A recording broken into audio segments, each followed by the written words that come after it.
Inspired by the life of the savvy and ambitious Colombian businesswoman Griselda Blanco comes a new Netflix original limited series. Griselda tells the story of a devoted mother who, with her lethal blend of charm and relentless savagery, creates one of the most powerful cartels in history. Witness Sofia Vergara's captivating transformation into the godmother of the underworld. Griselda, now streaming only on Netflix. I'm Mo Rocca, and I'm excited to announce Season 4 of my podcast, Mobituaries. I've got a whole new bunch of stories to share with you about the most fascinating people and things who are no longer with us. From famous figures who died on the very same day, to the things I wish would die, like buffets. All that and much more. Listen to Mobituaries with Mo Rocca wherever you get your podcasts. Bernigan,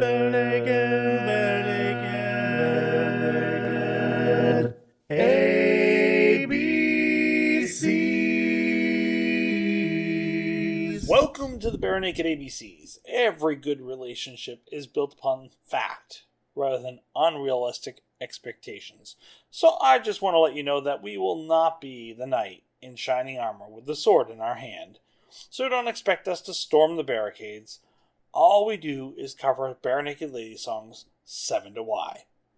Unfortunately, we are without Michelle for the next month. She is dealing with being prosperous at work, so we don't have her for the Fs. Basically, because she's being successful, we have told her to take the Fs off. Wait, that came... Okay, yeah. Speaking of Fs, we are currently entering the Fs this week as we discuss Fall Back On. Now, I am not talking about the Jason Robert Brown song, Someone to Fall Back On, or Jonas, or Duckworth, or Pell, or Cimarelli, their song Fall Back. Or I should say their songs, there's several of them. No, I am talking about the song Fall Back On by Bare Naked Ladies, of course. Lying weak in emptiness, flying helpless to renew the empty nest. You can never get the rest. All you needed was to have done what was best. So we don't have Aaron this week, but that's okay, because this song really wasn't on an album, so he can't really tell us what album it wasn't on, because it wasn't on any of the albums. It was on a special release. It came from Silverball. They recorded this during Silverball, which is in 2015. For a limited time, Best Buy offered it as a retail exclusive edition of the album in the United States, and included both Counting Down, which we talked about earlier, and this song. The two songs were initially cut from the album. Both songs are exclusive to Spotify in Canada, who also offer a track-by-track commentary on this album by the band. Now, any of our people that live in Canada, any of our listeners that live in Canada, if you have a copy or want to go on Spotify and listen to this album and record it for us, so that way we can hear the album, the song-by-song commentary, I would greatly appreciate that. Go ahead and send that to barenakedabcs@gmail.com, or just... most of you guys know us anyways and can reach out to us on Facebook or Twitter and let us know, and we can find a way to get a hold of that so that we can listen to these commentary tracks, which really I want to hear, but because it's only for Spotify in Canada, we can't listen to them because we're Americans. We don't have Aaron this week, and I have looked high and dry for online breakdowns of this song. Unfortunately, there are no breakdowns. I don't know what the beat is, beats per minute, and I don't know what the key this song is in. I can't give you that information this week, so I apologize. This is really weird because it wasn't on an album. The tunebat.com does not actually list what key it is and all that. I do want to point out that there is some beautiful piano playing and guitar playing in this song by Ed. Piano playing, obviously, by Kevin. There's a wonderful, gentle playing on the drums by Tyler. If Jim is in there, which I'm guessing he is blending in so well, I can't tell, which I think is a major compliment. Also, and this is a major thing I want to point out this week, major shout out to Tim Bovaconti. I'm hoping I'm pronouncing that right. He's the one that plays the steel pedal guitar on this song. Originally, he plays a lot of his own music, as well as being part of the Carpet Frogs. I can't find a lot about him online, but there is a YouTube channel that has a ton of videos, one of which is him playing with these different bands. Most of the time, it's him playing on an electric guitar. I love the bridge in this song.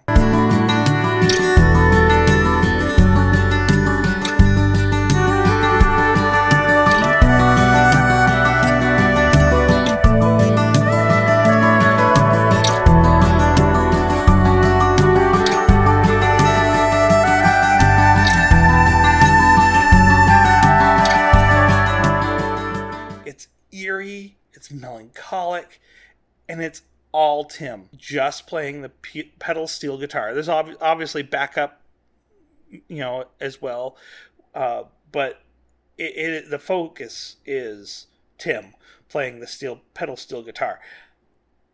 I love the final fading note that's in this song. It's beautiful. It's a great way to end this song. I wish I could give you more of a breakdown of the music of the song, but unfortunately I can't. But let me just do what I'm good at, which is giving comparisons. Well, my wife would disagree with me, but what I think is what I'm good at, which is making comparisons to other things. I think there's a lot of the Fall Guy theme in this song.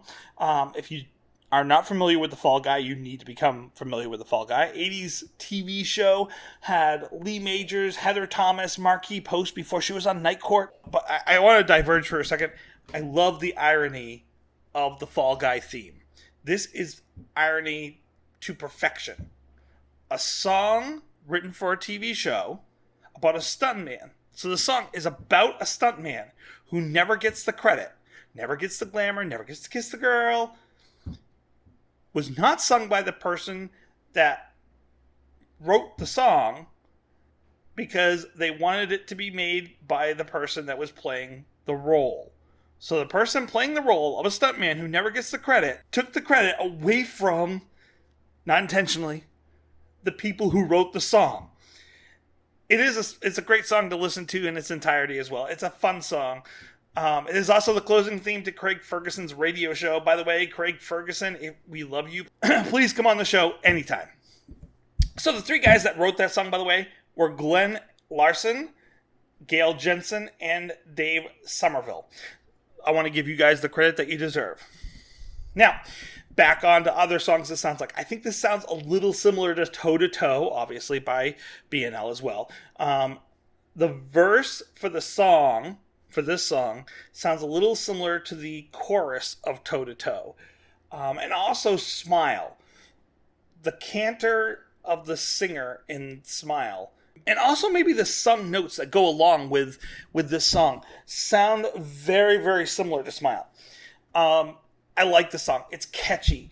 The only downside, well, there's a couple downsides, but the big one, mostly, is because of the repetition during the chorus. It is hard to listen to this more than twice in a row. As you know, we listen to the song 10, 20 times, depending on the person, depending on the week, depending on our familiarity with the song. But this song, I had a hard time listening to more than once in a row. I had to split it up a little bit more because of the chorus and the repetition during the chorus. Never wanted anyone, I never wanted anything to fall back on, fall back on. I never wanted anything, I never wanted anyone to call back on, call back on. Also, I can't be sure, but it sounds like Ed might be looping his own voice for the harmonies, but then again, it could also be Tim Bovaconti. Bovaconti? Not sure. Could be him doing the background harmonies, but it is a beautiful harmony and mixture of voices there. I was hoping maybe one of you guys out there is listening can explain this, since I don't have the people here this week. So this song sounds about a narrator who let the only person that he loves, the only one he wants to kiss, go. Maybe I'm missing the point that Ed is making here, but I feel that Ed is doing what he does sometimes, where he changes the perspective in the song. It sounds like the verse 1, he is berating himself and feeling sad about letting this person go, when he could have done the right thing, or maybe he's talking to the person that he let go and blaming them. Maybe he's a friend telling the person who let love go that the person is stupid. But then it changes back to the first person perspective. So it's tough to tell. I feel like it's the latter, and he's telling a person who is not sober, he's telling them that they shouldn't have messed up. But can anyone please explain bridge number 1 to me? I'm going to post it in here real quick. After all said and done, maybe I'll just make one. Maybe I'll just make one fall apart. After all said and done, they made us look like fools.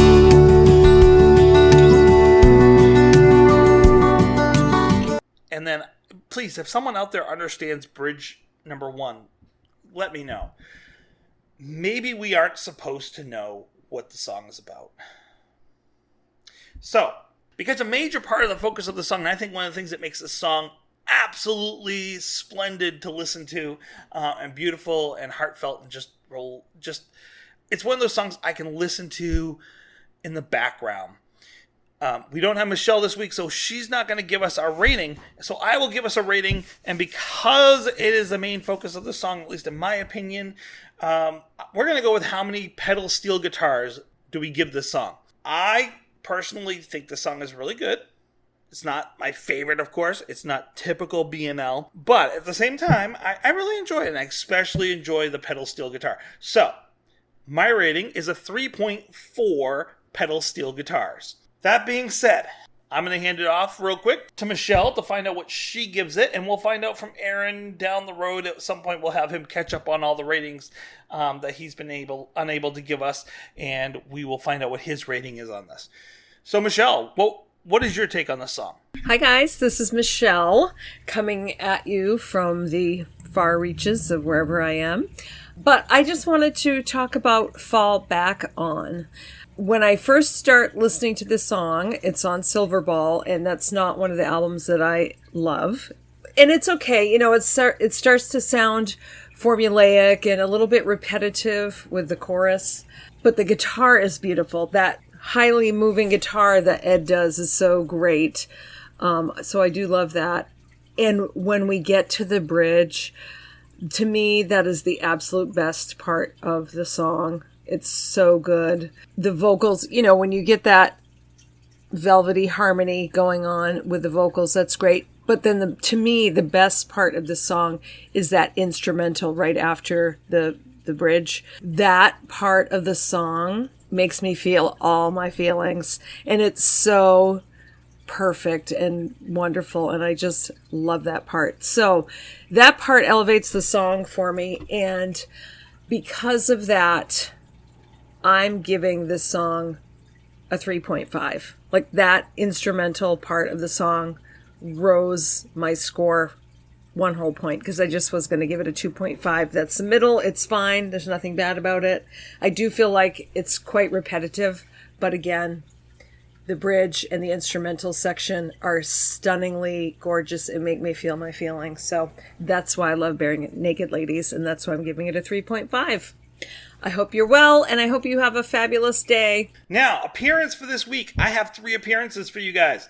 So, first of all, and this is the one that I love the most, is Tim Bovaconti. Once again, I'm mispronouncing his name, I'm sure. Playing the bridge alone. So, the On B&L's official website on YouTube, they have a video of him playing the bridge for this song. So it's really great watching him do this live in the studio. So please take a few moments to go watch this video. It's really cool to watch him. My second, of course, is once again wanting to focus on Tim, is him playing in concert, doing a really nice medley on the electric guitar. And then the third appearance that I have for this week isn't a B&L appearance. None of these are B&L appearances. What's wrong with me this week? Except for the first one. The first one's in a B&L song, so it kind of fits. The third one I have is, again, about the pedal steel guitar. I really love this instrument this week, even though it's not Bare Naked Ladies themselves playing it. This is a video where the person actually shows that pedal steel guitar is not just for country, and they show a number of different techniques for using the pedal steel guitar to play in other forms of music. Really great for musicians to watch out there, to learn different techniques that they can use and different equipment that they can attach to it that will give it a different sound. Now, I'm going to do something a little bit different this week. We have a few postcards with chimpanzees that have come in over the last couple of weeks that I want to respond to. Some on Twitter, some in emails. So I want to get back to these. Now that we have the time, we don't have the other guys to respond to it, but I want to respond to them. So the first one's a tweet, obviously on Twitter.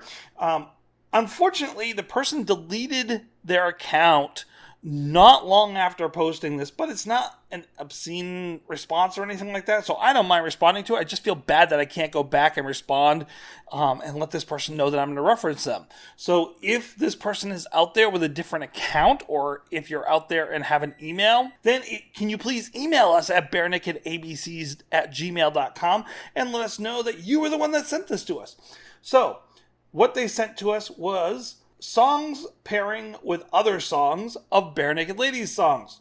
So, Be My Yoko Ono, he or she paired it with a song called I Won't Be Your Yoko Ono by Dar Williams. They then paired Alternative Girlfriend with Cult Boyfriend by Jeffrey Lewis. And even Brian Wilson was inspired by Alex Chilton by The Replacements. Now, here's my response to this. 1. I Won't Be Your Yoko Ono by Dar Williams.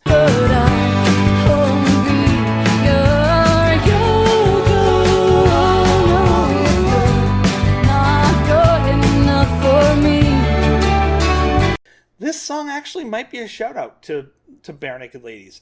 I love this song. I'm actually going to start listening to more of her stuff. It's interesting.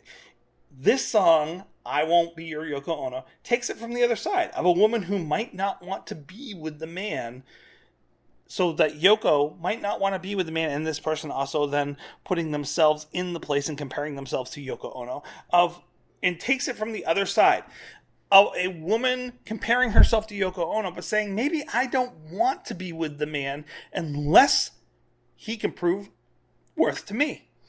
I won't be your Yoko Ono if you're not good enough for me is one of the lyrics. Yoko in this song is seen as John's equal and collaborator, which we know that B&L thought of them as well. It's really an interesting perspective of this person who's deliberating with whether or not to be with the person and if they're worth it. Next song, Cult Boyfriend. I'm a cult boyfriend, not a mainstream show. I'm lonely or I'm worshipped by a lady in the know. When you're a cult boyfriend, life is always intense. They love me or they hate me, no one's on the fence. Has some great lyrics, and I would love to see B&L cover it by fixing the music. It's a little way too repetitive. And not in the way that Fall Back On is repetitive, but with the lyrics, but the music that he's playing for these lyrics is repetitive. I'd love to see B&L take this and build on top of the bass that this person's built. But it's a really interesting song. It's kind of fun to listen to. So go out and listen to this song as well. Finally, the person that wrote that tweet said that even Brian Wilson was inspired by Alex Chilton by The Replacements.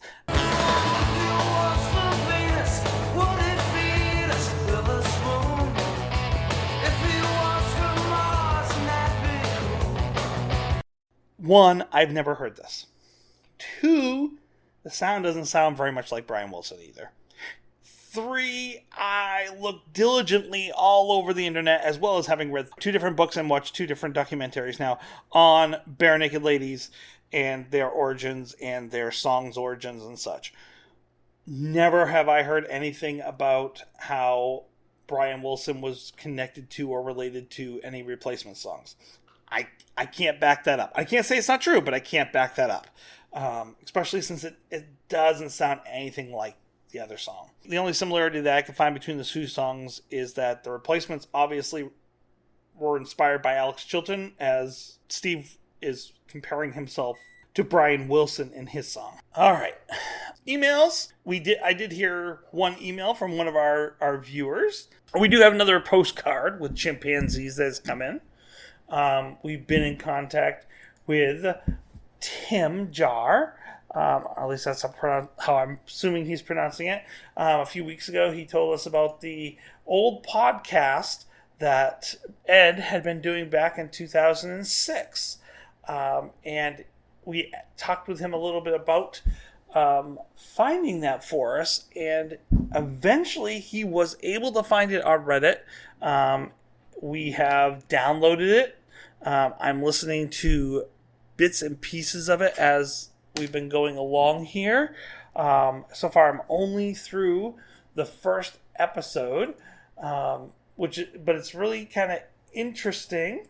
One of the interesting things is that Ed disclosed in the first podcast was that Kevin has his own space upstairs at Steven's studio where he would do his what he called hunter-gatherer thing, of listening to the bed tracks and then trying to figure things out with his multitude of different keyboards and bringing it back to them later on to try stuff out and see what they thought. So it's kind of interesting to hear that. We also continue to be in contact with Tyler. He has a story that he was sharing with us, and I asked for his permission. He said definitely. I'm gonna share Tyler's story. Tyler Harper, a longtime listener of the show. I thought I could share a little experience with you that I had while doing some deliveries in downtown Calgary. I was walking down the street by the downtown Marriott Hotel, and I saw a guy with thick rimmed glasses, messy gray hair, and an outfit that had him looking just like Stephen Page. The only problem was he had a cigarette in one hand and was looking down at his phone in the other hand, and I never got a good look at him. I spoke out loud and said, "Hello, Stephen?" at a medium loudness, and there was no response. I decided that I would carry on with my day just in case he didn't feel like talking to anyone. I have concluded that there were two possibilities. One, it was Stephen Page and he didn't hear me or wasn't paying attention to the guy, me, walking down the street. He was just enjoying his cigarette. Does Stephen even smoke? I have no idea. Possibility number two, it was a guy that looks like Stephen Page, and I avoided an embarrassing mistaken identity moment. Either way, that was the moment this week. I really didn't want to pry at the guy and possibly embarrass both of us. If it was Stephen, I really want to compliment him on Heal Thyself Part 2. Oh well, another opportunity will come my way. I feel like the entire experience and thought process could be made into a really great Stephen Page song, ironically. Thanks, that was fun. So in response to this, I would like to say one of my small little interactions I've had with Stephen Page was after I had the wonderful opportunity to talk to him by phone last year for this podcast. I went to his trio concert here in Portland, Maine last year.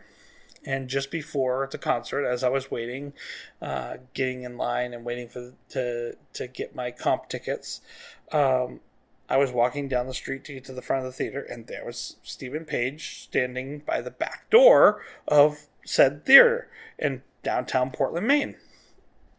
And it was no doubt it was him. I saw straight on face to face that it was him. He was heading back in. Now, I want to say that he was smoking, but I could be misremembering it. But he definitely was going back inside the building from what kind of seemed like a break. And maybe I just, in my memory, have placed the fact that he was smoking. I did, once, like you had done, Tyler, said, "Hey, Steven," and he said, "Hi," and when it was starting to go inside, I just said, "I really loved your latest album. Looking forward to seeing you tonight. Have a good one." And that was the end of that. Because I wanted to engage him in conversation. I wanted to give the man his space as well. He seems like a pretty private person. So, and he was absolutely wonderful on the radio, on the phone interview that we had. So, I did not want to push myself upon him. So, it very well could have been Stephen Page just wanting his own private time when you saw him, Tyler. And you're right. you will get another chance. And I hope that you do soon. Because as you know, he's on tour, and he's extended his tour through Canada and through the United States on his recent tour, and will be coming back around. And there's even whisperings that he may be coming up with another album. So maybe another tour in the near future, I'm hoping. Finally, this is the first song, the first week that we've talked about falling. It's our first F song, but it's also our first falling song. And next week, we'll be talking about another falling song. But you could say that this week, we were talking about falling for the first time. And next week, we'll be talking about falling for the second time as we talk about the song Falling for the First Time. So come back next week and join us as we talk about Falling for the First Time. Have a good week, and thank you. That was fun. Thanks, that was fun. Don't forget, no regrets, except maybe one. To celebrate joining Pantheon Podcasts, Rock Camp, the podcast, the official podcast of Rock and Roll Fantasy Camp, is giving away a guitar signed by Mike Portnoy of Dream Theater, Marty Friedman, formerly of Megadeth, and legendary shredder Zakk Wylde, plus our rockstar counselors like Vinny Appice, Monty Pittman, and more. To enter to win, simply follow, rate, and review our podcast on your preferred platform, and that's all you have to do. For more information, go to rockcamp.com/podcast.